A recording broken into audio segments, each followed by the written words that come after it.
Hazlitt, Okemos, Meridian Township. Home TV.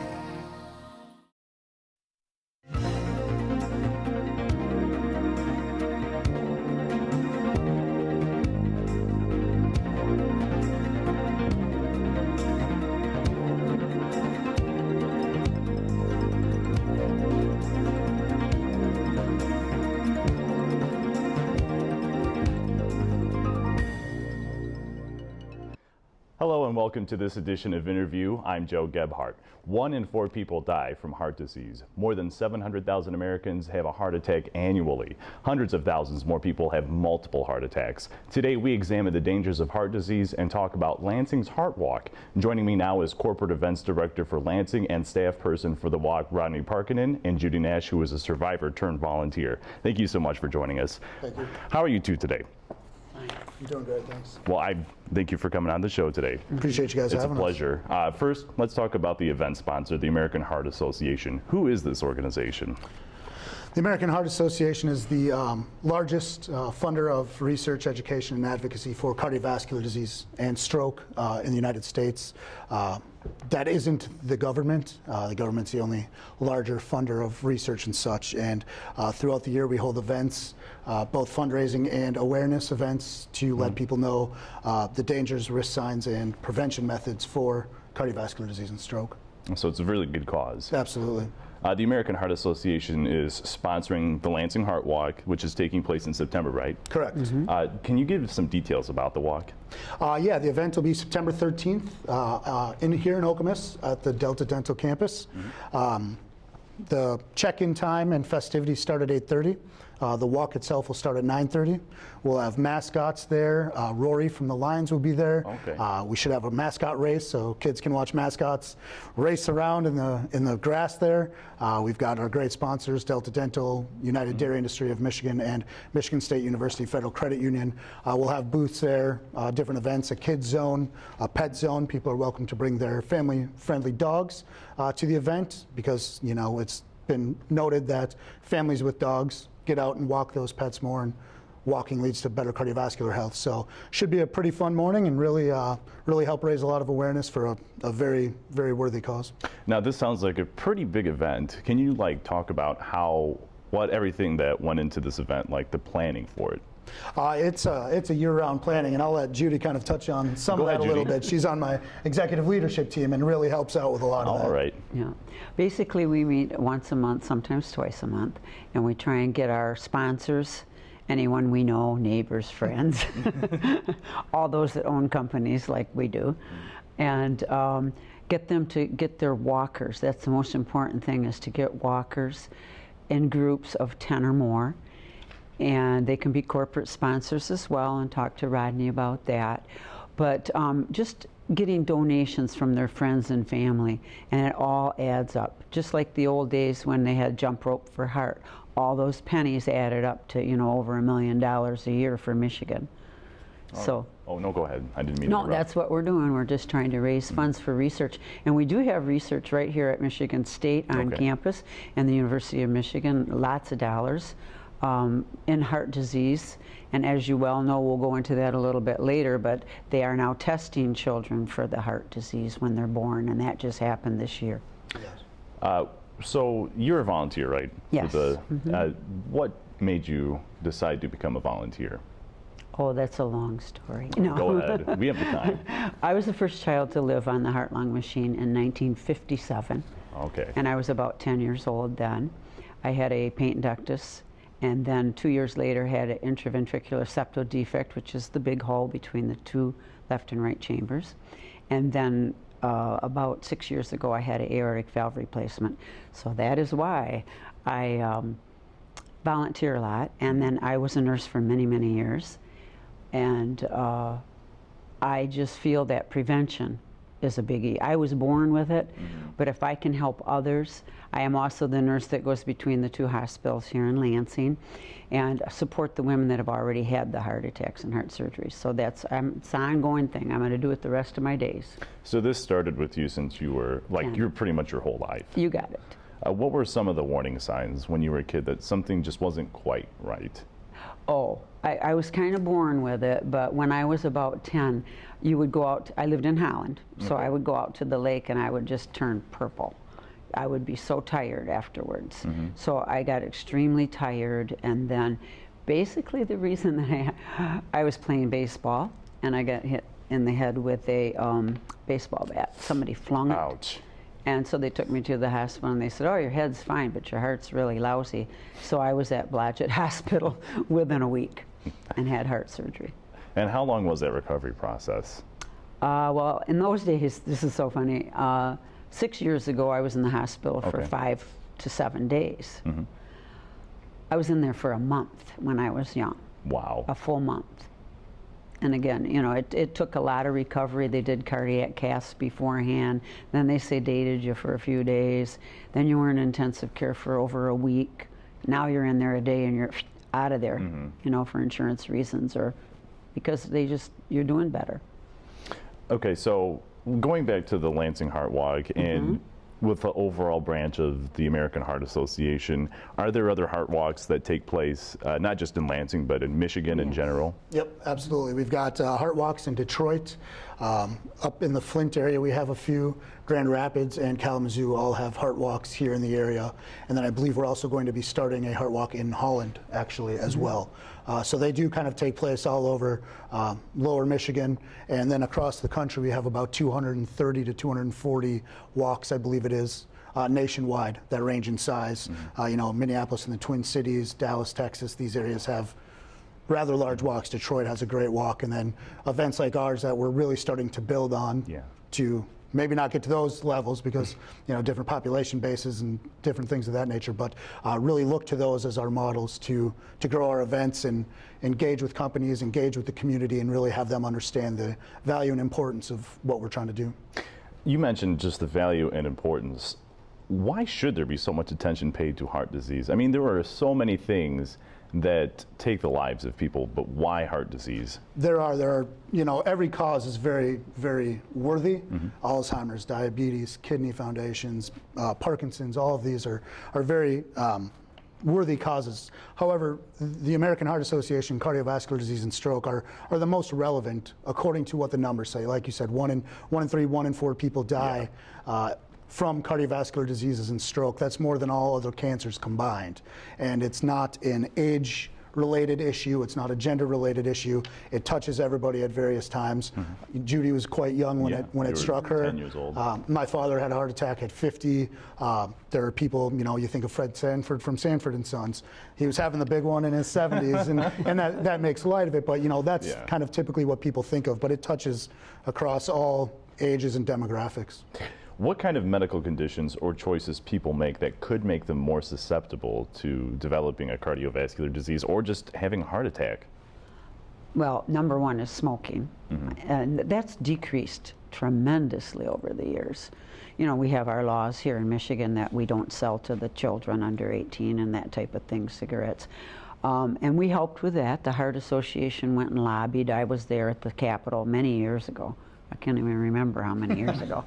And then just knowing your numbers, knowing your cholesterol levels, your family history, all of that adds up to prevention. You know, being a nurse, the prevention thing is just getting a physical. You know, going to a cardiologist when you think you have atrial fib flutter. You know, people are in denial. A lot of times they're in denial. They just don't. And could you go into more detail for maybe people that don't know what atrial I can't remember the exact way you said it. Atrial fib flutter. Yeah. Well, what that is when your heart just kind of takes off and you think, gee, I must have just had a Coca-Cola or something, you know, and your heart just kind of quivers. There are some doctors right here in Lansing that take care of that. It's a very small procedure and get rid of it.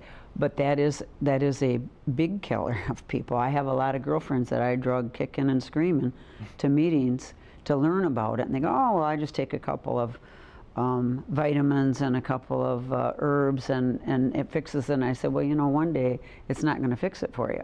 You've got to go to a real doctor and get this taken care of. So would you recommend, at least, like, just for your physical health, like even if you think you're perfectly healthy, would you recommend like going to get a physical at least annually?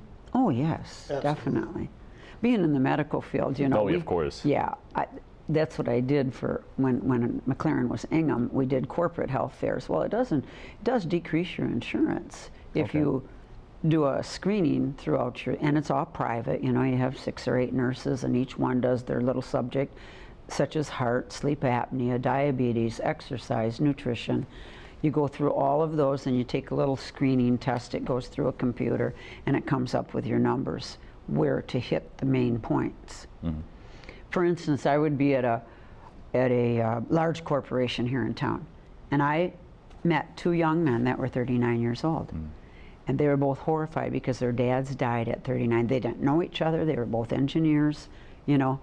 But one had been in the hospital a couple of times with chest pain and had not really seen a cardiologist because he thought, well, I'm a lot better. I don't have to do that. I said, seriously? I said, with your dad's history and everything, just because you're only 39, I would definitely go in and have a full workup, you know. And so he did, of course, because we recommended it. Yeah. And you know, like, if you found anything bad, did you ever touch up with him after that? We're not allowed to discuss that. That is true. But yes, it is.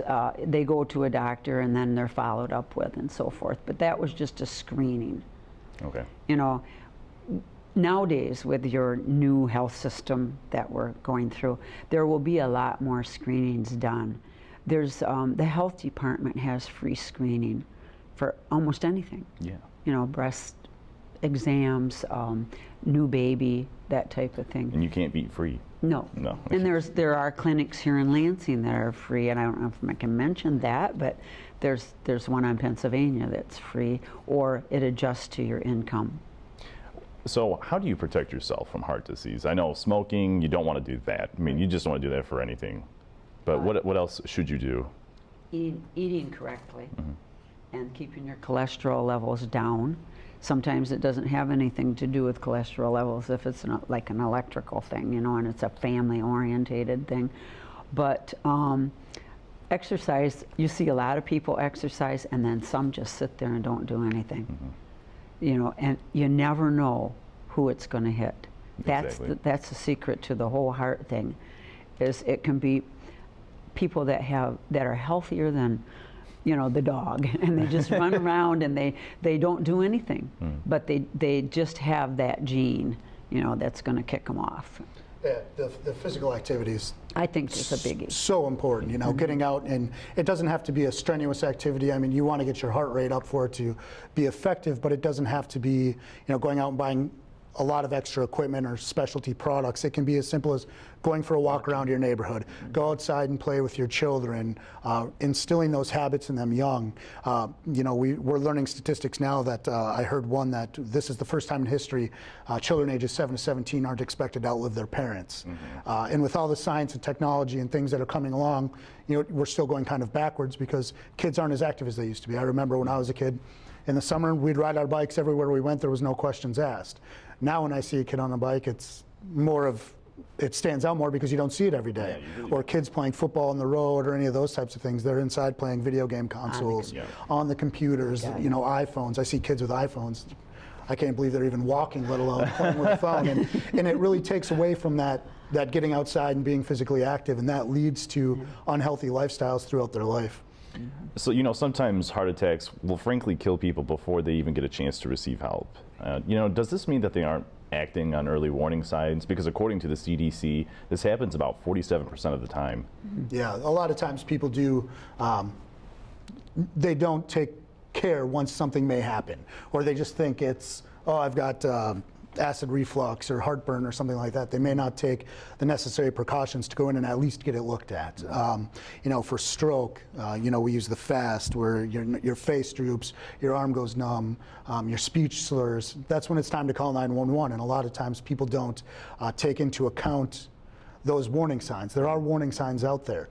You know, people knowing CPR is important. So when something does happen, you know, it's important to have somebody around that knows CPR, having automated electronic defibrillators around for people to use. It's important to kind of know those things, and those are a lot of the things we stress at our events and through our research, our advocacy, and our education. Why is it that Americans are more at risk for heart disease? You know, almost half of Americans have at least high blood pressure, high LDL cholesterol, or they smoke. And, you know, I know smoking does lead to higher cholesterol. But why is it that it's the Americans? What are we doing wrong? Diet and inactivity. I don't want to speak for an entire population, but a lot of it is diet and inactivity. Plays a huge role in a lot of those things. And those would be the two top things. The smoking, you know, smoking is kind of a worldwide thing. But what we eat in our diets, the sodium we intake, the amount of sugar we consume, and sugar-laden beverages, you know, soda, juices, a lot of those things. Vitamin water. Sounds great, it says water, but you know, there's sugars in a lot of those, and these things all add up to, you know, adding to our unhealthy habits, lifestyles, and culture. Do you have anything to add to that? Speaking of cultures, being on the board for Women Heart nationally in Washington, D.C., I learned a lot about the ethnic, you know, a lot of African American young ladies are having difficulty right now. Then there's Spanish ladies are having difficulty in their 50s and 40s. And a lot of that is weight. Okay, but a lot of it is the ethnic, and then your Native Americans have real high. If you look at your pie chart here in Michigan with the Heart Association, you will see a lot of spots where the Indian reservations are. And it's higher. Yes, it is. But like, why is it that it's different, varies by ethnicity? Some of it is genetics, I would think. Genetics does play a part with cardiovascular disease and stroke. Sometimes there's just no getting around some of that. A lot of it is sometimes access to healthy fruits and vegetables, healthier options, access to proper medical care. You know, rural communities, I'm from the Upper Peninsula, there are places that are pretty far away from the closest hospital, so it's a little bit tougher to gain access to some of those things. It forces people to be creative and find ways to get there, but a lot of times those are barriers that just make them not do it. Access to fresh food, you know, food deserts all over the state and all over the country where there's no access to healthy food options for a while. And you know, these things really add up and really take a toll on our population. Yeah, there are some other statistics, and this was also from the CDC. They say that African Americans, it accounts for 24.5%, American Indians or Alaska Natives, 18%, Asians or Pacific Islanders are around 23%, and Hispanics are nearly at 21%, with the average being 25%, or that 1 in 4. Yeah, absolutely. It's you know, like I said, it's across all demographics, ages, genders, races. It's a problem that, you know, we're really fighting to try to raise the awareness and education of, and really get people moving. Our events like our Heart Walk, it's a free event for families to attend. We want people to just come out and go for a walk and get a little more active and hopefully build better habits through these things. So going back to the Lansing Heart Walk, and you kind of touched on this a little bit ago, but like what all went into the planning? Because like you said you had like all of these people coming in all of the different events within the Heart Walk. How are you able to get this together, and how much money did it cost? The cost is actually not that bad. We're able to do it at a cost that makes sense. We've got a lot of great partners. You know, a lot of people want to help out, be involved. A lot of behind the scenes work. We've got our staff and our volunteers who really work really hard to connect us to people in the community. You know, the community business owners, the nonprofit agencies that want to help out, the community citizens who have been affected by cardiovascular disease and stroke, who reach out to us, who we meet through connections with other people. You know, really just trying to build that network and connect the dots, and then put an event like this together. It takes some planning, and it takes a lot of great community leaders and volunteers to get involved. So anybody that wants to help out, we're always looking for more help. Speaking of that, how many people do you expect to come and help? About 3. We're hoping to have about 300-400 attend the walk this year as walkers. Again, it is free, so anybody's welcome to attend. Come on out. We do encourage fundraising, as it is a fundraiser, but I think last year we had about 250. We're hoping to up that by 100, 150 this year, and really build on some momentum that's been going on. This will be the 3rd consecutive year that we're having the event, so hopefully we can build on some of the previous successes and kind of keep the ball rolling in the right direction. So how can you become a volunteer? You can visit www.lansingheartwalk.org. You can visit our site. You can follow us on Twitter at AHA Mid-Michigan, or find us on Facebook at American Heart Association Mid-Michigan. and share our links, follow us. We put information out there. Continue to visit our lansingheartwalk.org website and reach out to great volunteers like Judy. There you go. They know how to direct people around and get people to me. Really helps out. And after this afternoon, they can donate on my little. There you go, on your page, absolutely. And what's your page? Pardon? What is your page? I don't have it yet. Oh, you don't have it I yet? have it Oh, at my bad. 3:30. Yeah, you can search people out on the website. So if you go to lansingheartwalk.org, you can find out if your friends and neighbors are participating. You can register yourself. You can go out and register your company.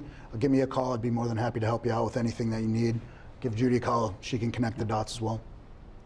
Okay, so let's just recap the event. It's the Lansing Heart Walk. It takes place on Saturday, September 13th at 8 a.m., correct? 8:30 is 8:30? when check-in kind of starts. Okay. We've got festivities, music going, Kid Zone, and then the walk will start at 9:30. And it's at the Delta Dental campus? Yep. And how long, or like the length of the walk? There's a 3-mile walk. It's about 3 miles. We do have a shorter course that we'll have set up for people who don't think they can do the whole 3 miles. You know, sometimes stroke sufferers or people just get a little winded, or you know, little kids or whatever. So we do have a shorter, about 1 mile course that we're going to try to set up, and then the regular course is about 3 miles with a little halfway point there. How many years has this been going on now? Well, I've been involved with the Heart Association for 30 years. Wow, 30 years. 30 years. And we did it for a long time, and then it kind of fizzled for a while, and we're back. Yep. So this is our third. Yep. Third consecutive year again. So. Well, congratulations. Thank you. Look forward to a whole lot more. What is one thing that you would like to give advice on for people that may be susceptible to heart disease? Like what is your recommendation for them? Well, always, you know, I was on a federal government project where women were passing away because they went home and sat in the recliner and waited for someone to take them to the ER.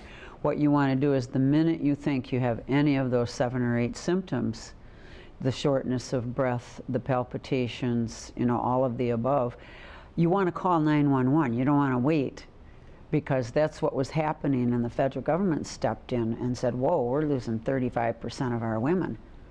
And why are we doing that? So we got a team together with Kathleen Sebiolis, of course, and got it where we would make the call 911. Don't sit down. In other words, don't throw your husband in the car and drive him to the ER either. And I used to work in the ER. You don't want to do that. You want to start out with making the 911 call and then proceed, if anyone were down, with the, you know, we don't do mouth-to-mouth anymore. We do the hands-on. Yeah. But I think the main thing there is just to get in the ER or get the ambulance there and get a line in so that you can get the drugs that you need when you're having the heart attack. Do you have anything to add on that? That sums it up very well. She's the professional on that side. There you go. Well, before we take off, what's the last thing you'd like to say? I'll let you go first. I want everyone to come on September 13th out to the American Heart Association walk and go online and donate. And if they ever need anything, they can call Rodney or myself. I know a lot of ladies in town that are going to show up, as well as gentlemen, but bring the dogs and the kids. And what's the phone number? Your best bet is probably my cell phone. Yeah. Okay. It's area code 906-250-1914, or you can email me at rodney.parkonnen@heart.org. All that information is on the Heart Walk, lansingheartwalk.org website. So my last name's kind of weird to spell, so it's easier just to go to that website, and you can click on my email address and send me an email if you have any questions. I encourage everybody to come out and enjoy the walk, and really look for the American Heart Association in the Lansing area to help us out however you can, and look for our events in the future. All right, well, I wish you both the best of luck, and I hope for great weather for this walk as well. You never know. Thank you. Oh, we will have. All right, that's all the time we have for this edition of InnerView. You can follow us on Facebook or Twitter at HOMTV, or use the hashtag InnerView. For HOMTV, I'm Joe Gebhardt. Thank you for joining us.